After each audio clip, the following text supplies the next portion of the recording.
ओम शांति। आज 26 जून 2026 के प्यारे बाप दादा के अनमोल मधुर महावाक्य हैं।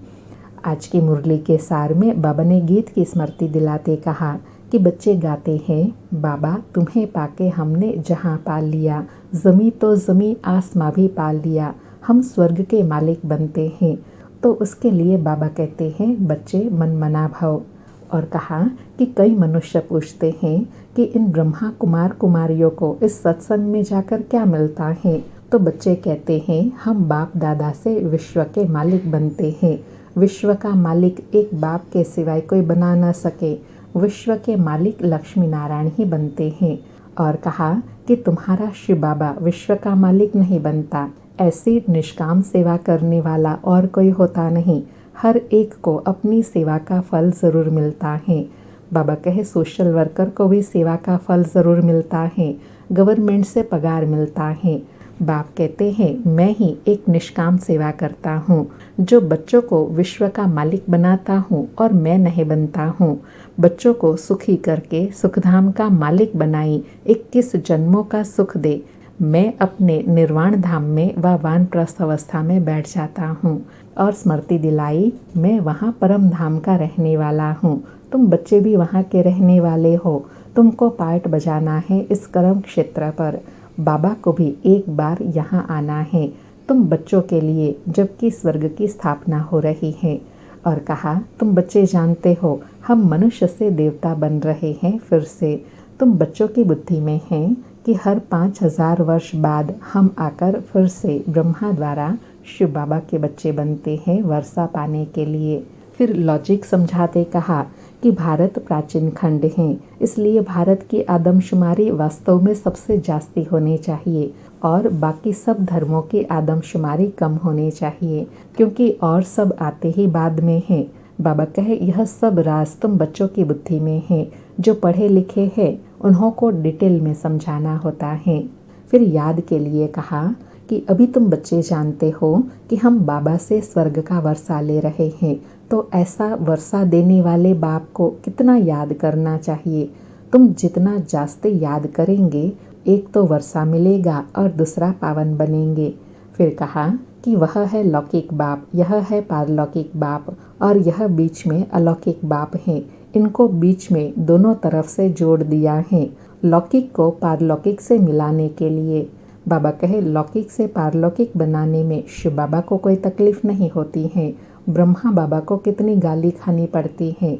वास्तव में बाबा कहे जो गायन है ना, श्री कृष्ण ने गाली खाई, वास्तव में यह अभी संगम का यादगार है। बाबा कहे बीच में ब्रह्मा फंस जाते हैं, कहते हैं ना रास्ते चलते ब्राह्मण फंसा। गाली खाने के लिए यह फंसता है। अलौकिक बाप ब्रह्मा को ही सहन करना पड़ता है।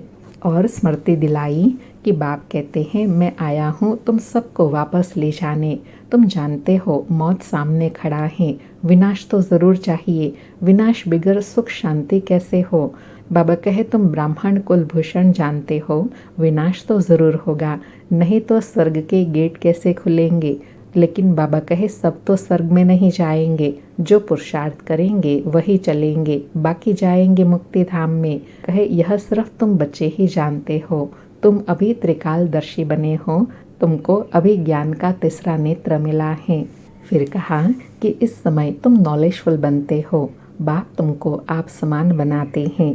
जो बाप की महिमा वही तुमको बनना है। सिर्फ दिव्य दृष्टि की चाबी बाप के पास रहती है। बाप ने बताया है भक्ति मार्ग में मुझे काम करना पड़ता है। जो जिसकी पूजा करते हैं मैं उनकी मनोकामना पूरी करता हूँ।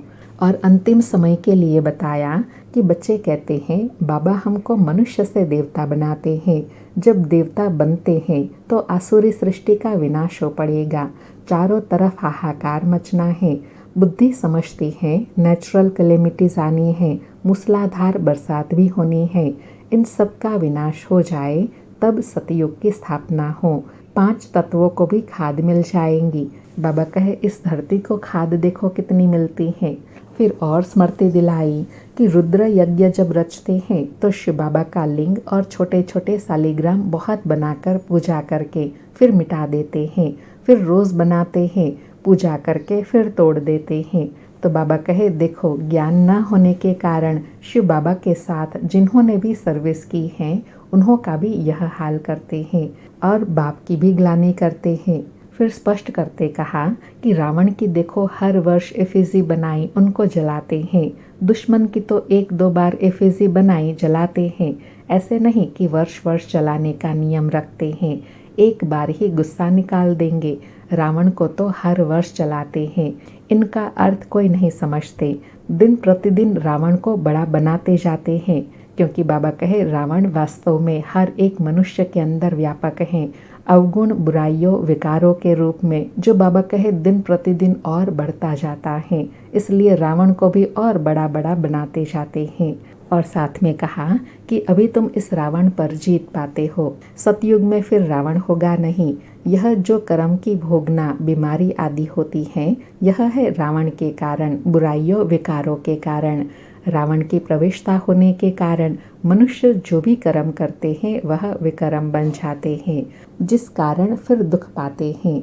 और लास्ट में नशा दिलाते ड्रामा को स्पष्ट किया कि तुम अभी ड्रामा के राज को अच्छी रीति समझ गए हो, तुमको खुशी भी रहती है, जबकि तुम बच्चों को 100% सर्टेन है, निश्चित है कि हम फिर से अपना राज्य भाग्य स्थापन कर रहे हैं। इसमें लड़ाई आदि की कोई बात ही नहीं, राजधानी स्थापन हो ही रही है, यह सर्टेन है। एज सर्टेन एज डेथ, अर्थात जैसे मृत्यु सत्य है उतना ही सत्य है कि सतयुग की राजधानी स्थापन होनी ही है। बाबा कहे तुम जानते हो हम फिर से राज्य भाग्य लेते हैं, फिर जितना जो पुरुषार्थ करेंगे उतना उच्च पद पाएंगे। सुनते हैं प्यारे बाप दादा के अनमोल मधुर महावाक्य। आज बाबा कहे, मीठे बच्चे, इस दुनिया में निष्काम सेवा केवल एक बाप ही करता है, बाकी तुम जो भी सेवा करते हो उसका फल अवश्य मिलता है। मीठे बच्चे, इस दुनिया में निष्काम सेवा केवल एक बाप ही करता है, बाकी तुम जो भी कर्म करते हो उसका फल अवश्य मिलता है। आज मुरली से प्रश्न है, ड्रामा अनुसार कौन सी बात 100% सर्टेन है जिसकी तुम बच्चों को खुशी है, अर्थात ड्रामा की कौन सी ऐसी बात है जो 100% निश्चित है कि होना ही है, जिस बात की बच्चों को खुशी है। तो उत्तर में बाबा कहे, ड्रामा अनुसार सर्टेन है, निश्चित है कि नई राजधानी स्थापन होनी ही है। तुम बच्चों को खुशी है कि श्रीमत पर हम अपने लिए अपनी राजधानी स्थापन कर रहे हैं, इसलिए पुरानी दुनिया का विनाश तो होना ही है। तुम बच्चे जितना पुरुषार्थ करेंगे उतना ऊंच पद पाएंगे। आज मुरली में गीत बजा, तुम्हें पाके हमने जहां पा लिया, जमी तो जमी आसमां भी पा लिया। सारी मुरली से धारणा के लिए सार है। पहला पॉइंट, जो बाप की महिमा है उस महिमा को स्वयं में लाना है, बाप समान महिमा योग्य बनना है, पारलौकिक बाप से पवित्रता का वर्षा लेना है, पवित्र बनने से ही स्वर्ग का वर्षा मिलेगा। दूसरा पॉइंट, श्रीमत पर अपने ही तन मन धन से आदि सनातन देवी देवता धर्म की स्थापना करनी है। आज प्यारे सतगुरु का वरदान है, पुराने संस्कार रूपी अस्थियों को संपूर्ण स्थिति के सागर में समाने वाले समान और संपूर्ण भव। पुराने संस्कार रूपी अस्थियों को संपूर्ण स्थिति के सागर में समाने वाले समान और संपूर्ण भव। स्पष्टीकरण है, बाप समान व संपूर्ण बनने के लिए सृष्टि की कयामत के पहले अपनी कमजोरियों और कमियों की कयामत करो, कोई भी उलझन का नाम निशान न रहे। ऐसा अपने को उज्जवल बनाओ जैसे जन्म परिवर्तन के बाद पुराने जन्म की बातें भूल जाती हैं। ऐसे पुरानी बातों को, पुराने संस्कारों को भस्म करो, अस्थियों को भी संपूर्ण स्थिति के सागर में समा दो, तब कहेंगे समान और संपूर्ण। बाबा कहे, समान और संपूर्ण कब बनेंगे? जब पुराने स्वभाव संस्कारों रूपी जो अस्थियां हैं उसको भी संपूर्ण स्थिति के सागर में समा दो, तब सब उलझन भी समाप्त हो जाएंगी और उज्जवल बन जाएंगे। आज का स्लोगन है, विस्तार को सार में समाने की जादूगरी सीख लो तो बाप समान बन जाएंगे। विस्तार को सार में समाने की जादूगरी सीख लो तो बाप समान बन जाएंगे।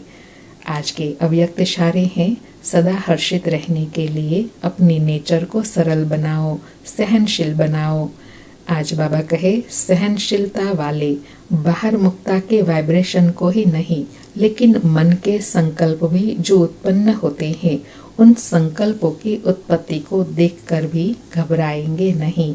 अपनी सहनशीलता से सामना करेंगे और सूरत से सदैव संतुष्ट व प्रसन्नचित दिखाई देंगे। उनके नैन चैन कभी भी असंतुष्टता के नहीं दिखाई देंगे। वे संतुष्ट मणि होने के कारण सदा हर्षित रहते हैं। बाबा ने हर्षित रहने का आधार बताया कि जो सदा संतुष्ट रहते हैं वही सदा हर्षित रह सकते हैं। अच्छा, ओम शांति। शुक्रिया बाबा, शुक्रिया।